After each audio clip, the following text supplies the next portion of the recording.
හරිද? ඔය අර කලින් අපි ලියපු ගාන මේ ක්‍රමයට විසඳමු. හරි. මම මෙන්න මේක පොඩ්ඩක් එහාට කරලා ලියන්න. මෙහෙම A U B B කියන. හරි. අපිට දැන් තියෙන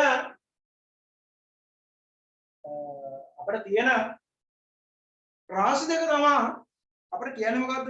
ඇපල් ගෙඩි 5ක මිල රුපියල් 300යි කියලා කියනවා. ඇපල් ගෙඩි 5ක මිල රුපියල් 300යි. එහෙනම් රාශි දෙක තමයි ඇපල් ගෙඩි ගණන අනිත් එක මිල. ඇපල් ගෙඩි ගණන අනිත් එක මිල. ඔන්න රාශි දෙක. හරි. ඇපල් ගෙඩි ගණන මිල. රාශි දෙක ඉස්සලා ලියා ගන්න. ඒ රාශි දෙක ලියාගෙන ඒ දෙකට අදාළ අපිට දීලා තියෙන தත්ත්ව ටික ලියා ගන්නවා. අර A U B B කියන එක. අපිට මුලින් කියන්නේ ඇපල් ගෙඩි 5ක මිල රුපියල් 300යි. 5ක් 300යි. හරි. 5ක් 300යි. හොඳ. 5ක් 300යි. ඊළඟට කියනවා 5ක් 300යි නම් 9ක මිල සොයන්න. දැන් 9ක මිල අපි දන්නවද? නැහැ. දන්නේ නැහැ. එහෙනම් එතනට දාගන්නවා වීජීය අක්ෂරයක් වීජීය සංකේතයක් x කියලා දාගත්තම ඔයාලට a ඉඳලා z වෙනකම් ඕනම සිම්පල් අක්ෂරයක් දාගන්න පුළුවන් කිසිම ගැටලුවක් නැහැ. දැන් මොකද කරන්නේ? මේක අනුපාතයක් විදිහට ලියා ගන්නවා මෙන්න මේ වගේ. මේ දෙන්න පිළිවෙලට ලියා ගන්න ඕන. උඩ එක්කෙනා අනු යට එක්කෙනා. දැන් සමාන උඩ එක්කෙනයි යට එක්කෙනයි. පිළිවෙලට 390x. හරි 390x. ඊට පස්සේ මේ තියෙන අනුපාතය භාගයක් විදිහට ලියා ගන්නවා. 5 බෙදීම 9. මං කිව්වා පිළිවෙලට උඩ ඉන්න එක්කෙනා උඩ නම් යට ඉන්න එක්කෙනා යට. මේ දෙවෙනියට ඉන්න එක්කෙනා යට. සමානයි මුලින් 300 බෙදීම x. දැන් මොකද කරන්නේ? හරස් ගුණිතය පස් වාරයක් x 5යි x සමානයි 300 ගුණ කරනවා 9. හරිද? 300 ගුණ කරනවා 9. මම මෙතන ගුණ කිරීමම දාගන්නම්කෝ. ගුණ කිරීම x කියලාම. එහෙනම් දැන් මොන අපිට ලියා ගන්න පුළුවන් 5 ගුණ කිරීම x 5යි x. 300 9ෙන් ගුණ කරපුවාම 9 වරක් බිංදුව බිංදුවයි 9 වරක් බිංදුව බිංදුවයි 9 වරක් 3 27යි. දැන් බෙදනවා කීයෙන්ද? 5න්. දැන් බෙදනවා 5න්. දෙපැත්තම 5න් බෙදන්න ඕන. හරි. දෙපැත්තම 5න් බෙදන්න ඕන. මම ඒකේ උත්තරේ මෙන්න මේ පැත්තෙන් ලියන්නම්. හරිද? මෙතන උත්තරේ කෙලින්ම ගන්නවා මම මෙතනට. එහෙනම් x සමානයි 2700 බෙදනවා 5න් 27ට 5 ඒවා 5යි. 27ට 5 ඒවා 5යි. හරි. 27ට 5 ඒවා 5යි. කීයක් ඉතුරුද? දෙකක් ඉතුරුයි. දෙකක් ඉතුරුයි. 20ට 5 ඒවා 4යි. මෙතන බිංදුවයි. එහෙනම් x සමානයි කීයද? 540යි කියලා එනවා. එහෙනම් අපි යටින් ලියනවා ඇපල් ගෙඩි 9ක මිල රුපියල් 540කි කියලා ලියනවා. තේරුණාද? ඔක ලියා ගන්න. ඇපල් ගෙඩි 40ක මිල රුපියල් ඇපල් ගෙඩි 9ක මිල රුපියල් 540කි. 540කි.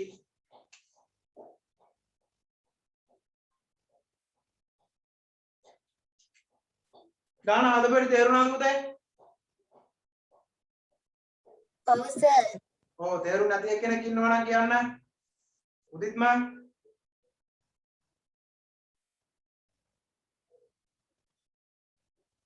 Amodi, තේරුණා සර්. Sasikala, තේරුණා සර්. hari. එහෙම තේරුම් නැති කවුරු හරි ඉන්නවා නම් ආපහු සර් කියලා දෙන්න කියලා අහන්න ඕන ඈ. හරි මේ ගාන ලියාගෙන අපි අතන දෙවණියට හදපු ගාන ලියා ගන්න බලන්න. අර පොත් 6ක මිල නෙවෙයි බර ග්‍රෑම් 1200යි නම් මේ කියන ගාන ලියා ගන්නකො.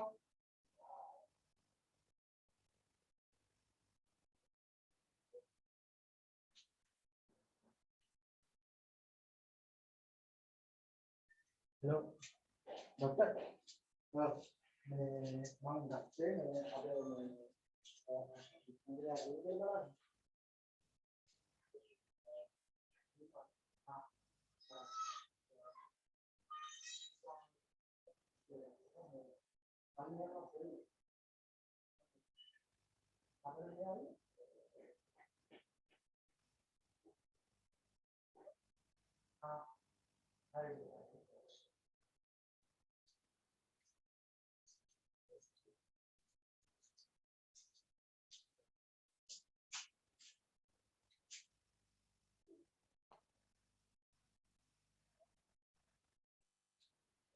හරිද ලිව්වද?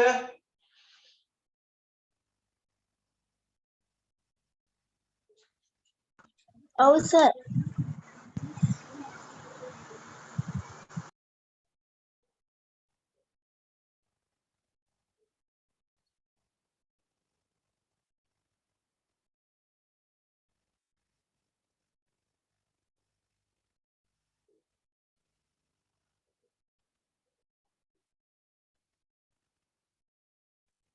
hello ඉන්නවලු කොයින්ද හතර අමාරෙන් පස්සේ ඉන්නවා මම දැන් ඉන්නේ අම්පාර ගෙදර ඔව් අම්පාර නෑ මම තුනකට පන්තියක් තිබ්බ එහෙම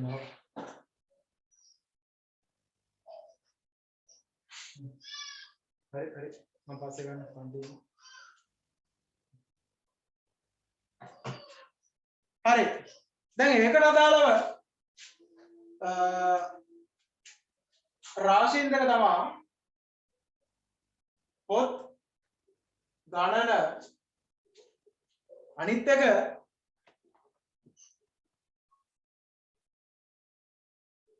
පොත් ගණන අනිත් එක බර පොත් ගණන බර පොත් 6ක බර 1200යි ග්‍රෑම් හරි පොත් 6ක බර 1200යි ග්‍රෑම් අපෙන් අහන්නේ පොත් 10ක බර අපි දන්නේ නැති නිසා x කියලා දාගන්න මේ පැත්තේ පොත් නිතර වෙන්නේ පොත් 6 10 1200යි ග්‍රෑම් දන්නේ x ඊට පස්සේ මේක අනුපාතයක් විදිහට ලියා ගන්නවා 6 අණු 10 සමානයි 1200 අණු x 1200 අණු x දැන් මේක භාගයක් විදිහට ලියා ගන්නවා 6 බෙදීම 10 සමානයි 1200 බෙදීම x අරස් ගුණිතය දානවා 6 වාරයක් x 6 ගුණ කිරීම x සමානයි 1200 ගුණ කිරීම 10 හරි 6 වාරයක් x 6යි x සමානයි 1210න් 12000යි 12000යි දැන් බෙදනවා 6න් දෙපැත්තම බෙදනවා 6න් මෙතන 6ට 6 කැපෙනවා එහෙනම් x සමානයි 6ට 6 ඒවා 1යි 12ට 2යි මෙතනින් එනවා 2000යි කියලා x සමානයි 2000යි කියලා එහෙනම් ලියනවා යටින් පොත් 10ක බර 2000යි ග්‍රෑම් වේ කියලා. එහෙම නැත්නම් 2යි kg දැන් ග්‍රෑම් නම් 2000ක් තියෙන එක අපි ග්‍රෑම් විදියටම ලියනවට වඩා කිලෝග්‍රෑම් 2යි කියලා ලියන්න. ඒක ටිකක් සම්පූර්ණයි උත්තරේ. හරිනේ? ඔන්න එතකොට දෙවෙනි ක්‍රමේ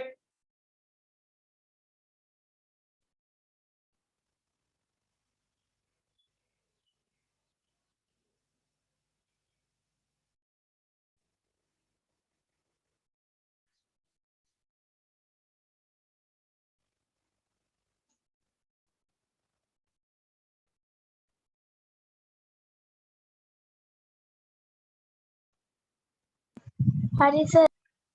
හරිද? දැන් යමු අපි තුන්වෙනි ක්‍රමයට.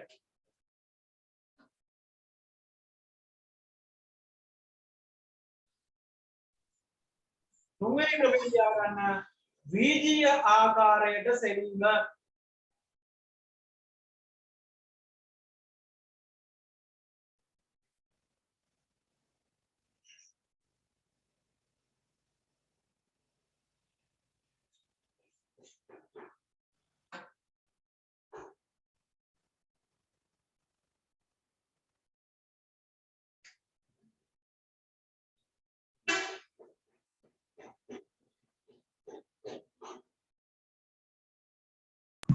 හරි සර්.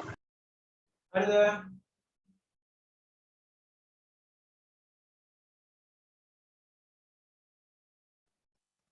හරි. එහෙනම් මේ නියතාංකයට හොයන එකෙන් කරන්නේ මෙන්න මේක. මේ කොටින්ද වීජීය ආකාරයට කියලා නේද ලියුවේ? වීජීය ආකාරයට කියලා නේද ලියුවේ? ඔව් සර්. හරි හරි. මේකේ මම ලියනවා මේ වීජීය සංකේත යොදලා සමීකරණයක් මෙහෙම. y බෙදීම x සමානයි k. y බෙදීම x සමානයි k. හරිද?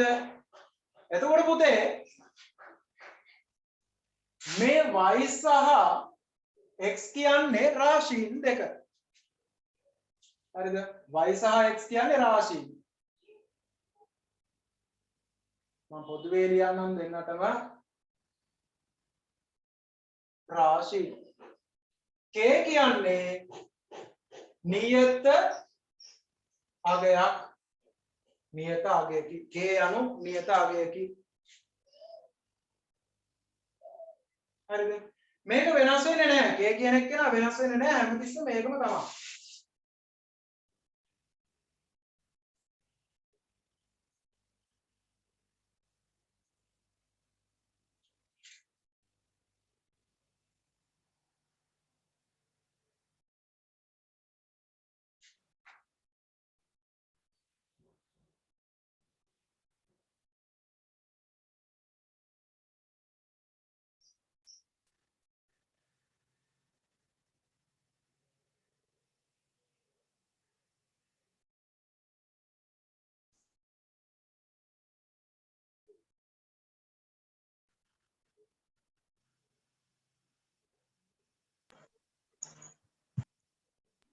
සර් හෙන්න. ලිව්වද? මේක ඔව්. ලියාගත්තද? ඔව්. මේක ලියාගත්තද? හරි. මේක ලියාගෙන ඔය සමීකරණය නම් පුතේ අපිට පුළුවන් මේ දීලා තියෙන සමීකරණයෙන් පුළුවන් අපිට වෙනස් කරන්න කොහොමද?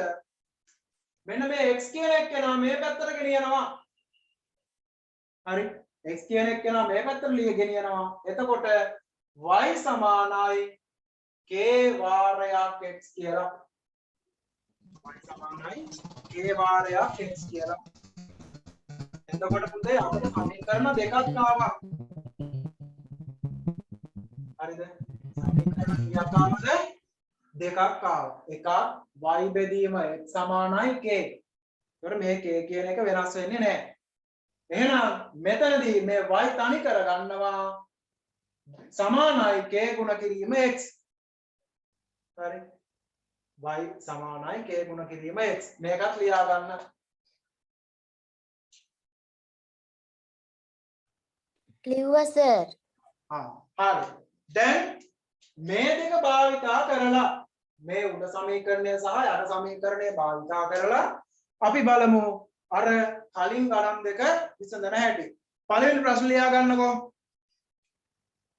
පළවෙනි ප්‍රශ්නේ ලියා ගන්න. කලින් දුන්න ප්‍රශ්නේම ලියා ගන්න. හොඳයි.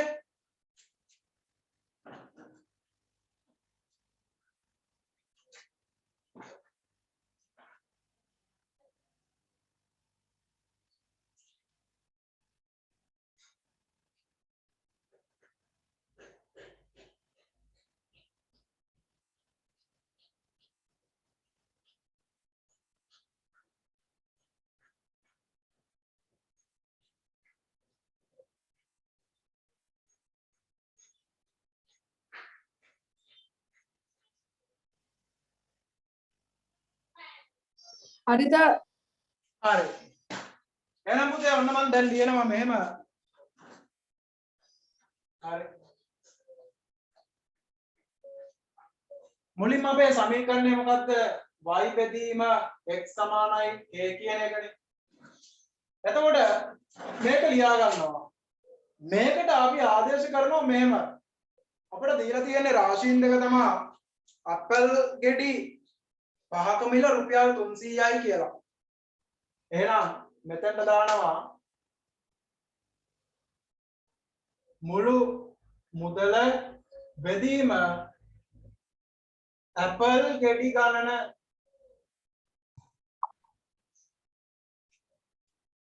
හරිද? මුළු මුදල බෙදීම අපල් ගෙඩි ගණන සමානයි මේකේ මුළු මුදල කොච්චර අපල් ගෙඩි ගණනකින් බෙදුවත් අපිට k විදියට එන්න ඕන ආගේ මොනවා වෙන්න ඕනද? නියතකි වෙනස් වෙන්න බෑ.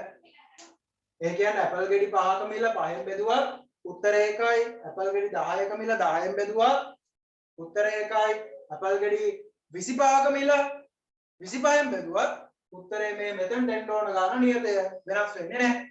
ඒක හැමම තමයි. එහෙනම් දැන් අපිට කියන්නේ මුළු මුදල කීයද? මුළු මුදල කීයද කියන්නේ? 300යි කියලා. 300යි නේ.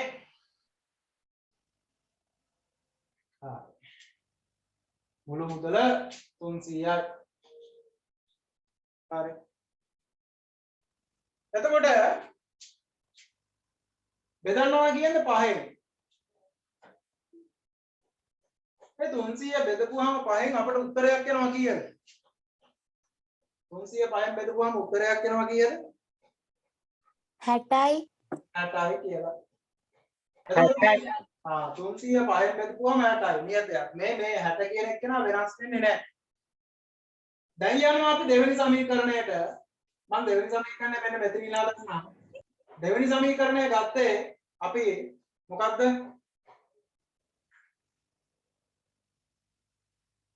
y සමානයි k x කියන එක. එතකොට y අපි දන්නේ නැහැ. හරි මුළු මුදල අපි දැන් හොයන්න කියන්නේ ගෙඩි 9ක මිලනේ. ගෙඩි 9 දැන් මෙතන ආවේ x කියන්නේ ගෙඩි ගන්න. අපි y දන්නේ නැහැ. ඒ නිසා y එහෙමම ලියා ගන්නවා. k කියන එක නා වෙනස් වෙන්නේ නැහැ. k 60යි. එයා නියතයක්. අපි x වෙනුවට දැන් ගන්න ඕන කීයද? ගෙඩි 9ක මිල. එහෙනම් y සමානයි බිංදුව 9 වරක් බිංදුව බිංදුවයි 9 වරක් 6 54යි. එහෙනම් y සමානයි 540යි කියලා එනවා. y සමානයි 540යි කියලා එනවා. හරිද? එහෙනම් යටින් ලියනවා ඇපල් ගෙඩි 9ක මිල රුපියල් 540යි කියලා. ඇපල් ගෙඩි 9ක මිල රුපියල් 540යි කියලා එනවා. හරි. ඇපල් ගෙඩි 9ක මිල රුපියල් 540යි කියලා එනවා. ලියා ගන්න. තේරුණාද වැඩේ? ඔව් සර්. ඔව් මෙතනදී සමීකරණ දෙකක් ගන්නෙ. එකක් y බෙදීම x සමානයි k. ඊට පස්සේ y සමානයි kx.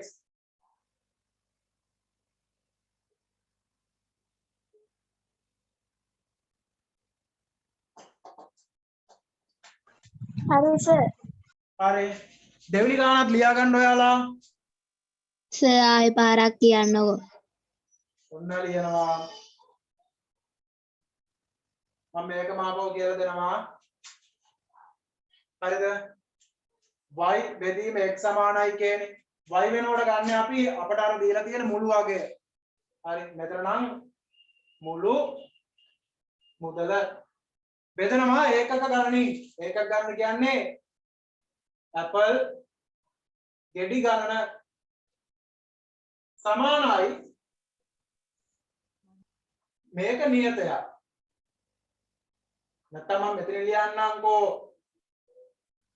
ඒකක යක මිල. හරිද? එහා තමයි k. හරි මේක වෙනස් වෙන්නේ නැහැ. ඒකක යක මිල වෙනස් වෙන්නේ නැහැ. හරි එතකොට මුළු මුදල ඇපල් ගෙඩි 5ක මිල ඇපල් ගෙඩි 5න් බෙදුවොත් එහෙම එකක මිල එනවා. ඇපල් ගෙඩි 8ක මිල 8න් බෙදුවොත් එහෙම ඒකක මිල වෙනස් වෙන්න ඕනේ. ඇපල් ගෙඩි 10ක මිල 10න් බෙදුවොත් එහෙම ඒකක මිල වෙනස් වෙනවා. ඒතකොට මේ ඒකක මිල කියන එක වෙනස් වෙන්නේ නැහැ. ඒක භාවිතා කරලා තමයි අපි ඔය ගාන හදන්නේ. හරිද? එහෙනම් දැන් ඔන්න මේකට ලියන මුළු මුදල අපිට දීලා තියෙනවා 300යි. ඇපල් ගෙඩි තියෙනවා කීයද පුතේ 5. 300 5න් බෙදපුවාම උත්තරේ එනවා 60යි කියලා. එහෙනම් K මිල 60යි. ඒකක මිල මේ 60 කියන එක නා වෙනස් වෙන්නේ නැහැ. හරි. දැන් මේ සමීකරණයෙන් අපි ගත්ත තොරතුරු තමයි K ගේ අගය. ඒ වෙනස් වෙන්නේ නැති K ගේ අගය අපි මේ සමීකරණේ අපි දෙවෙනියට ලියා ගන්නවා කිව්වනේ y සමානයි kx කියලා එකක්. y සමානයි kx. y කියන්නේ මුළු මුදලනේ. මුළු මුදල දන්නේ නැහැ. දැන් අපෙන් අහන්නේ 9ක මිල. ඇපල් ගෙඩි 9ක මිල අහන්නේ. අපි දන්නවා k කියන්නේ ඒකක මිල. එහෙම නැත්නම් එයා නියතයක්. එයා වෙනස් වෙන්නේ නැහැ. k වෙනුවට අපි ගත්තේ 60. හරි. x කියන්නේ ගණනනේ. ඒ කියන්නේ ඇපල් ගෙඩි 9ක මිල. එයා දන්නේ නැහැ අපි. y. එහෙනම් y සමානයි 60 ගුණ කරනවා 9ෙන් 9 වරක් බිංදුව බිංදුවයි 9 වරක් 6 54යි 540යි. y ට එනවා 540යි කියලා. එහෙනම් යටින් ලියනවා ඇපල් ගෙඩි 9ක මිල රුපියල් 540යි කියලා. හරිද උදාර තේරුණාද? ඔව් සර්. හරි. ඒ වගේ මොනවා හරි තේරෙන්නේ නැති දණක් තිබ්බොත් ආපහු අහන්න ඕනේ. මට සමහර වෙලාවට අමතක වෙනවා නම් කී අහන්න. හරි.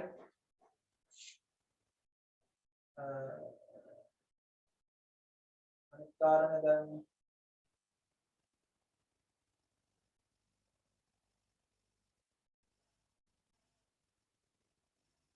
අයෝධ්‍ය ඉන්නවද?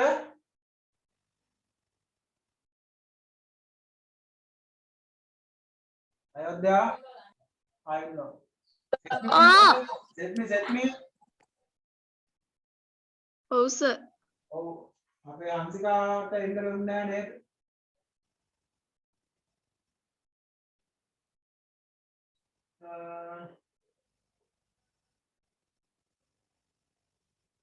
දිශාදි ආව දිශාදි.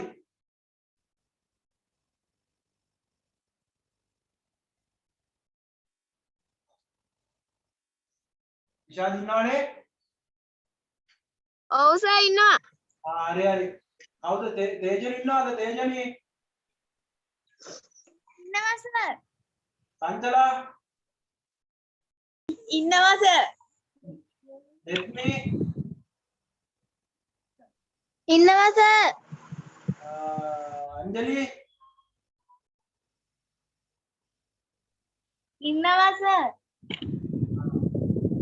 කවුද ශානුක? ඉන්නවා සර්. කවුද මලීෂ?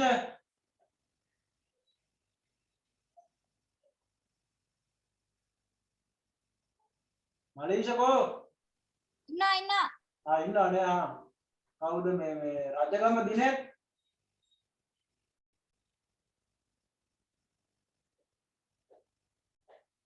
දිනෙත් ගිම්මාන රජගම නේද? ඔව්.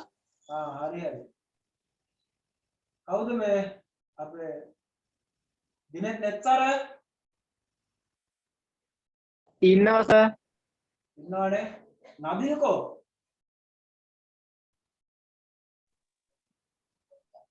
නැද්ද කොහෙද? නදින් නෑ නේද? පොර මේ මොකක්ද දන්නේ උනේ මට අලුතෙන් මම ඇඩ් කරානේ කවුද? නම්බරේ තියනවද? නම්බර් එක නෑ. නෑ. හම්බෙන්නේ නැද්ද? නෑනේ. නෑනේ. හරි එහෙනම් බලමු ඔයාලට බැරි වෙලාවක් හම්බුනොත් එහෙනම් මැසේජ් පණිවිඩය දෙන්න නදිල්ට ඈ. සර්. හරි. අපි යමු දෙවෙනි ගාන. ලියා ගන්න කට්ටිය දෙවෙනි ගාන අරගම. අරගේ දෙවෙනි ගානම ලියා ගන්න. ලිව්වා සර්. ලිව්වද? हाँ गो නෑ සර් हाँ लिया गया लोग का दुकान का लिया गया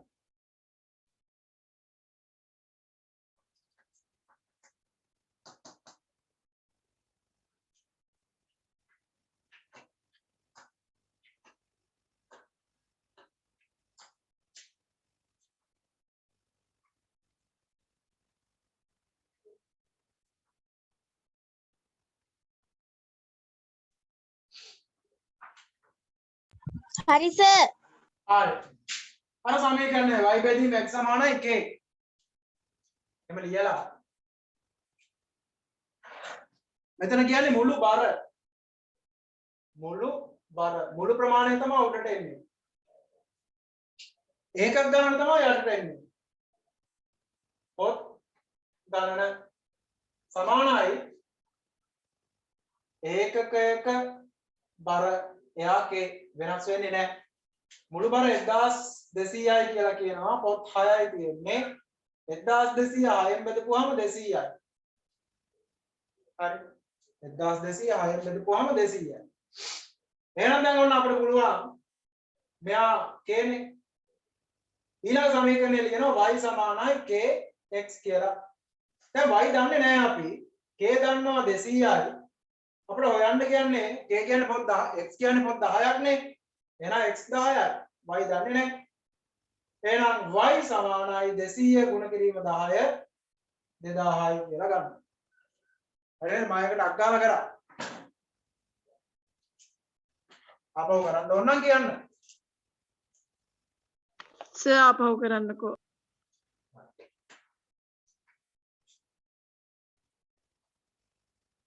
දැන් ඔන්න මෙතනට දාන්නේ අපි නිතරම y වෙනුවට දාන්නේ මුළු ප්‍රමාණය. දැන් අපිට දීලා තියෙන දැන් මෙතන බරනේ දීලා තියෙන්නේ. එහෙනම් මුළු බර. x වෙනුවට දාන්න ඕනේ ඒකක ගණන. හරි. එතනින් y වෙනුවට මම ලියන්නම් මුළු ප්‍රමාණය. ඒක බරද මිලද ඒක අදාළ නැහැ. හරි. මොකක් හෝ වෙන්න පුළුවන්. බර වෙන්න පුළුවන්, මිල වෙන්න පුළුවන්. ඕන එකක්. x කියන්නේ ප්‍රමාණය ඒකක ගණන. ඒකක ගණන. හරි. k කියන්නේ මොකද්ද? ඒකකයක ප්‍රමාණය. ඒකකයක ප්‍රමාණය. ඔන්න මේක හොඳට මතක තියාගන්න. y කියන්නේ මුළු ප්‍රමාණය, x කියන්නේ ඒකක ගණන, k කියන්නේ ඒකක ප්‍රමාණය. ඒකකයක ප්‍රමාණය.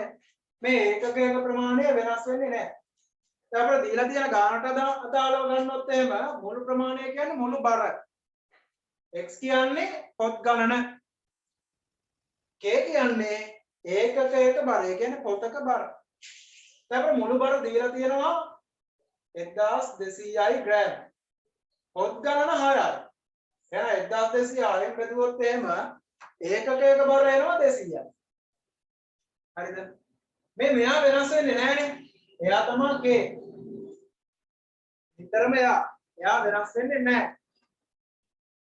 මේ දෙන්න විතරයි වෙනස් වෙන්නේ. දැන් අපි යනවා දෙවෙනි සමීකරණය y සමානයි kx. k කියන එක්කෙනාට අගේ වෙනස් වෙන්නේ නැහැ. එයා 200යි එහෙම්මමයි. y කියන්නේ මුළු ප්‍රමාණය. මුළු ප්‍රමාණය කියන්නේ දැන් අපෙන් දෙවෙනියට අහන්නේ මොකද්ද? පොත් 10ක බරනේ.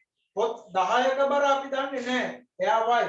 හැබැයි මේ x කියන්නේ ඒකක ගණන නිසා x ට දානවා 10. පොතක බර 200යි ඒ වගේ 10ක්. එහෙනම් 200 10ෙන් ගුණ කරනවා 2000යි. 2000 කියන්නේ මොකක්ද? පොත් 10ක මුළු බර. ඔන්න දන්නේ නැති එක්කෙනා අපි හෙව්වා. y සමානයි 2000යි. 2000 එන්නේ මොනවාගෙන්ද? ග්‍රෑම් වලින්. යටින් ලියනවා පොත් 10ක බර ග්‍රෑම් 2000යි. එහෙම නැත්නම් පොත් 10ක බර කිලෝග්‍රෑම් 2යි. හරිද? හරි සර්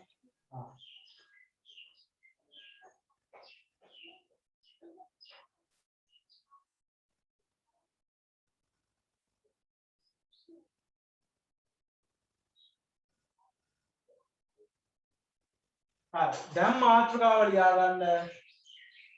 විදේශ මුදල් මාතෘකාව ලියා ගන්න විදේශ මුදල්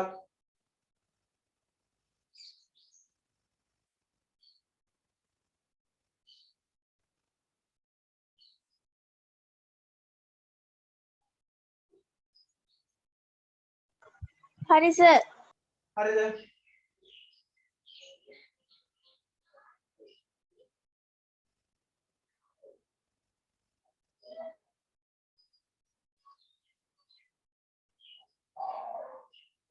හරි සර්.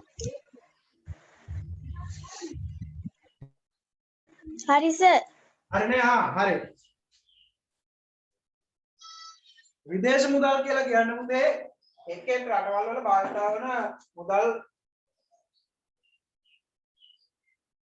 වර්ගවලට හරිද විදේශ මුදල් කියලා කියන්නේ එක් එක් රටවල් වල භාවිත වන මුදල් වර්ගවලට උදාහරණයක් විදිහට දැන් අපේ රටේ භාවිත වෙන්නේ මොනවද රුපියල්නේ එතකොට ඔයාලා හොඳටම අහලා තියෙනවා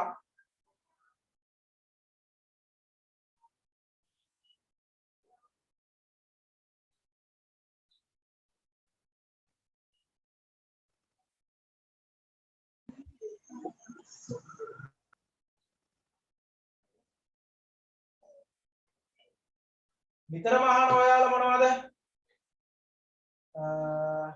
මොකද්ද ප්‍රවෘත්ති අහනවනම් ඇමරිකන් ඩොලරයක මිල මෙතරයි රුපියල් 200යි කොහොමම කියලා අහනව නේද රුපියල් ඊළඟට කියනවා රුපියලේ අගය වැඩි වෙනවා රුපියලේ අගය අඩු වෙනවා කොහොම කිය ප්‍රවෘත්ති වලට අහනවා ඔය කියන්නේ පුතේ අපි ලංකාවේ රුපියල් භාවිතා කරාට ගොඩක් දුරට රටවල් එක්ක භාවිතා කරන්නේ රටවල් වල ගණනුත් එක්ක ගණනු කරද්දි භාවිතා කරන්නේ ප්‍රධාන වශයෙන් ඇමරිකන් ඩොලර් හරිද ප්‍රධාන වශයෙන් භාවිතා කරන්නේ ඇමරිකන් ඩොලර් එතකොට අද වෙද්දී ඇමරිකානු ඩොලර් එකක් වෙනවා රුපියල් 197ක් රුපියල් 197යි 796ක් විතර වෙනවා. හරිද? අද වෙද්දි මේක අද ඔය 197යි ගාන තිබ්බට හෙට පුතේ මේක වෙනස් වෙනවා. හරි. හෙට මේක වෙනස් වෙනවා. හෙට දින්නේ 198 වෙන්න පුළුවන්. එක්ක 196 වෙන්න පුළුවන්. හරි. ඒ නිසා නිශ්චිත අගයක් අපිට දෙන්න බෑ. දැන් ලංකාවේ රුපියල් භාවිතා කරද්දී ඇමරිකාවේ ඇමරිකානු ඩොලර් භාවිතා කරද්දී ඉන්දියාවේ මොනවද භාවිතා කරන්නේ? ඉන්දියාවේ මොනවද භාවිතා කරන්නේ? ඉන්දියාවේ භාවිතා කරන්නේ ඉන්දීය රුපියල්. හරි. ඉන්දීය රුපියල්. එතකොට පාකිස්තානේ මොනවද භාවිතා කරන්නේ? පාකිස්තානේ භාවිතා කරන්නේ පාකිස්තානු රුපියල් කියන එක. පාකිස්තානු රුපියල් කියන එක. ඊට පස්සේ එංගලන්තයේ ස්ටර්ලින් පවුන්ඩ්, යුරෝපයේ යූරෝ, ඊට පස්සේ ජපානයේ යෙන්, සෞදි අරාබියේ සෞදි රියාල්, සිංගප්පූරුවේ සිංගප්පූරු ඩොලර් ඔන්න ඔය වගේ විවිධ නම් වලින් භාවිතා කරනවා ඔය එක එක රටවල් වල භාවිතා වෙන මුදල් ඒකකේ. එතකොට පුතේ තව වචනයක් තියෙනවා මෙන්න මෙහෙම විනිමය අනුපාත කියලා. හරිද? විනිමය අනුපාත. මේ විනිමය අනුපාත කියන්නේ පුතේ අර අපි කතා කරනවා දැන් විදේශ රටවල් එක්කනේ අපි ගනුදෙනු කරන්නේ. විදේශ රටවල් එක්ක ගනුදෙනු කරද්දී ලංකාවේ රුපියල් වලින් එක එක රටවල යාළගේ මුදල් ඒකකය කොච්චරද? උදාහරණයක් විදිහට ඇමරිකන් ඩොලර් එකක් ලංකාවේ මිල කීයද? ලංකාවේ මිල රුපියල් 197යි 6.7යි අදට හොඳේ. ඊළඟට ඉන්දිය රුපියල් 1ක් මම අද වෙද්දි කියන්නම්.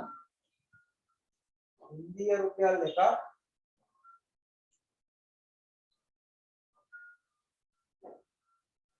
ලංකාවේ නම් ඉන්දිය රුපියල් 1ක් ලංකාවේ රුපියල් 2.71. ඒ කියන්නේ රුපියල් 2.71ක් වෙනවා. හරි. රුපියල් 2.71ක් වෙනවා. ඔන්න ඔය විදිහට. ඊළඟට යූරෝ එකක් අද වෙද්දි කියන්නම්.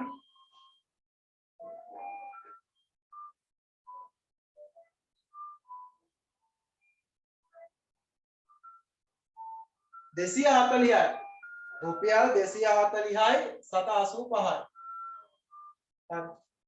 මේ අද වෙද්දි ඔන්න විනිමය අනුපාතය. ඇමරිකන් ඩොලර් එකක් රුපියල් 197යි 767ක් වෙනවා අද වෙද්දි. ඉන්දිය රුපියල් එකක් රුපියල් ලංකාවේ මුදලින් ගත්තොත් එහෙම රුපියල් 2.71ක්. යූරෝ එකක් රුපියල් 240යි 785යි. මේක වෙන සරලම කාරණේ මම මෙහෙම කියන්නම්. සරලම කාරණේ පුතේ. දැන් යනවා කවුරු හරි එක්කෙනෙක් රට ඇමරිකාවේ ගියා කියලා හිතන්නකෝ. ඇමරිකාවේ ගිහිල්ලා එයා ජොබ් එකක් කරලා සල්ලි හොයාගෙන එනවා. එතකොට ඇමරිකාවේ රුපියල් වලින් ගෙවන්නේ නැහනේ. ඇමරිකාවේ ගෙවන්නේ ඩොලර් වලින් ගෙවන්නේ. දැන් එයා ලංකාවට එනකන් එයා ගාව තියෙන්නේ ඩොලර්. එතකොට මොකද කරන්නේ? එයා එනවා ලංකාවට. බය නැතුව එනවා. ඇවිල්ලා ආපු ගමන්